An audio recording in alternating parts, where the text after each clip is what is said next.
Hi everyone, welcome to Real Talk with Julie, and I'm here with Scott Schwartz again. We invited you back from Origin Point because Yes. today we wanted to talk a little bit about a program that will help a lot of borrowers out there called the Buydown, and that's what we're going to talk about today.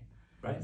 Yeah. So Well, thank you Scott? for having me. The biggest obstacle that I think we're all facing right now is not only lack of inventory, but also when you're going through and looking at interest rate. So, if you can find a way to get the interest rate lower to where, the buyer is not actually paying for it, it is something that's paid for by the seller. So it is negotiated by the listing agent and the buyer's agent. So that's where you would come in, of course, and help on that side. But it's essentially a way to where you can get the interest rate anywhere from 1% lower to 3% lower. And that typically is going to last anywhere from 1 year to 3 years. So it just depends on how big of a credit you can negotiate and then how much you can, of course, work that interest rate down. So typically, just kind of a broad overview is a 3-2-1 buy down would be essentially you're buying the interest rate down for 3 years and it's going down 3% and then it steps up from there. So you'll go down 3%. So let's say rates are at 7.5%, you'd be at 4.5%, 5.5%, 6.5%, graduate to 7%. So that's great. It's 3 years of payment ease is really what the goal is to really help consumers get into a property,